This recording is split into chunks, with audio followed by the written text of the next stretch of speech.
Trade and balance of payment.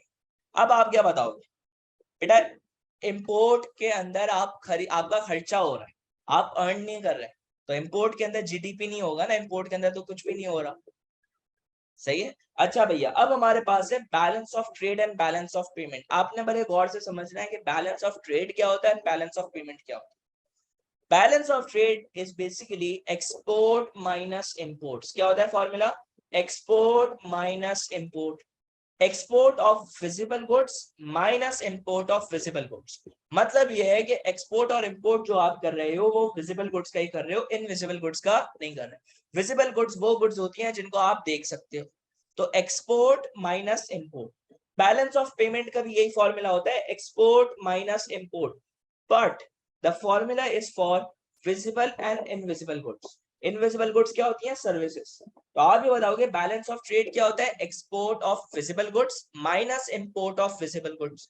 Balance of payment क्या होता है? Export of visible and invisible goods minus import of visible and invisible goods.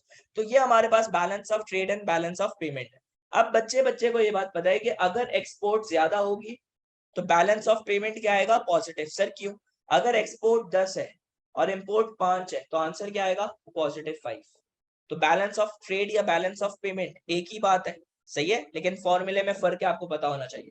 तो +5 आएगा। अगर export कम है, export 5 है और इंपोर्ट 10 है तो ये नेगेटिव आएगा।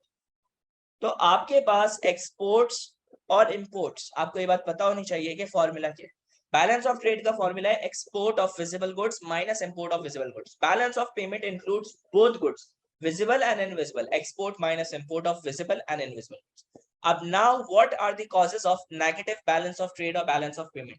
हमारा बैलेंस ऑफ ट्रेड या बैलेंस ऑफ पेमेंट क्या है? नेगेटिव। अब बच्चे को ये बात पता है कि बैलेंस ऑफ ट्रेड या बैलेंस ऑफ पेमेंट अगर आपका नेगेटिव है तो सर वो क्यों है? वो इसलिए है क्योंकि आपकी इंपोर्ट ज्यादा और एक्सपोर्ट्स कम है।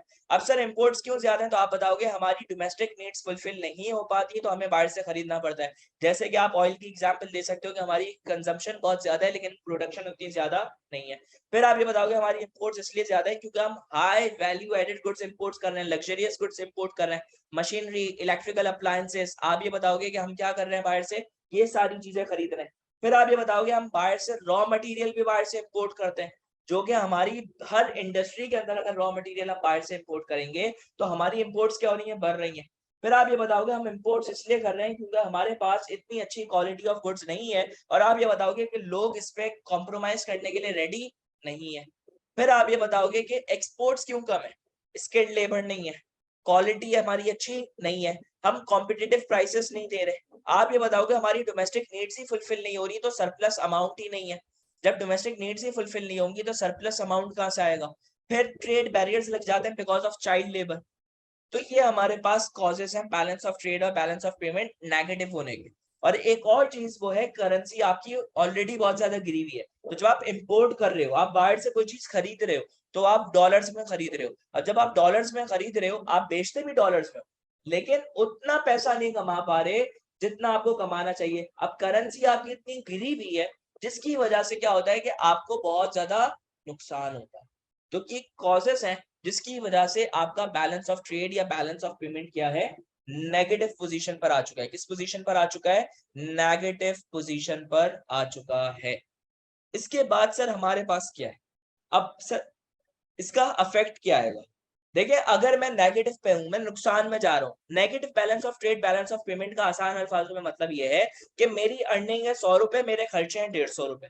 अब जब मेरे खर्चे ज्यादा होंगे तो मुझे फॉरेन असिस्टेंस पे क्या करना पड़ेगा? रिलाई करना पड़ेगा।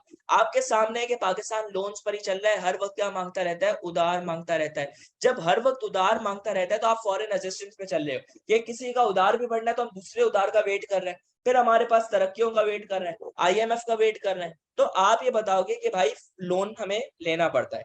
जब आप लोन ले रहे हो तो वो मेरे चचा का बेटा तो लगता नहीं है, तो वो अपनी पॉलिसीज बनाते हैं, वो एसेट्स ऑफ कंट्री अपने हाथ में ले लेते हैं। तो आपके जो कंट्री के एसेट्स होते हैं, हमारी बहुत सारी गवर्नमेंट की बिल्डिंग्स हैं जो कि आईएमएफ के हाथ में है, और उन्होंने वो हमें बेचनी पड़ती है एंड ऑफ द डे जब हम लोन नहीं पे कर पाएंगे। तो एसेट्स ऑफ कंट्री हम क्या करते हैं? होल्ड पे।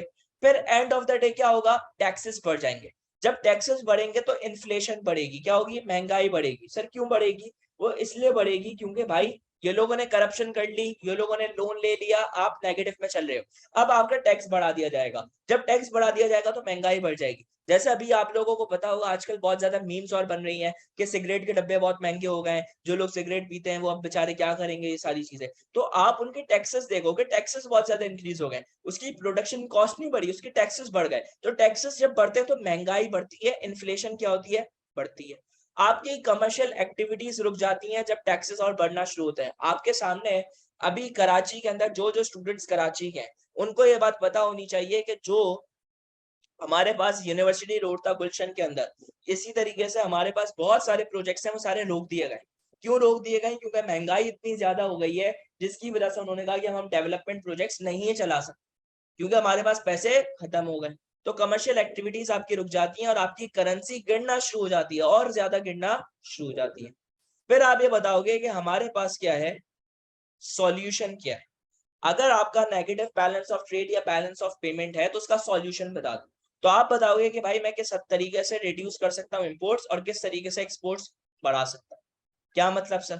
मतलब ये है कि भाई आप इंपोर्ट्स कैसे कम कर सकते हो कि आप हाई वैल्यू एडेड गुड्स नहीं खरीदो, आप लोकल रॉ मटेरियल यूज करो। आप क्या करो, बाहर से जो है लेविश जो गुड्स है वो नहीं खरीदो। आप इंपोर्ट्स पे टैक्सेस क्या कर दो, बढ़ा दो। आप यहाँ की गुड्स की क्वालिटी क्या कर दो, अच्छी कर दो। आप यहाँ की प्राइसेस को क्या कर दो, कम कर दो, ताकि लोग ये खरीदें। फिर आप ये बताओ, कोटा सेट कर दो। अच्छा, एक्सपोर्ट बढ़ाने का क्या तरीका था? चाइल्ड लेबर आप क्या कर दो, बैन कर दो। आप क्या करो, स्किल्ड लेबर ले आओ, आप मशीनरी ले आओ। आप ये बताओ, टेलीकम्युनिकेशन अपनी बेहतर कर दो, ईपीसीज और इंडस्ट्रियल स्टेट्स बनाओ ताकि इन्वेस्टर्स आए और ज्यादा से ज्यादा एक्सपोर्ट हो। तो आप एक्सपोर्ट जब ज्यादा करोगे और इंपोर्ट आपकी कम हो जाएगी, तो आपका balance of trade, balance of payment already improve होना शुरू हो जाएगा। पॉजिटिव हो या ना हो, लेकिन इंप्रूव होना शुरू हो जाएगा। अभी नेगेटिव था, तो अगर आप इंपोर्ट्स अपनी कम कर दो और एक्सपोर्ट ज्यादा कर दो, तो वो पॉजिटिव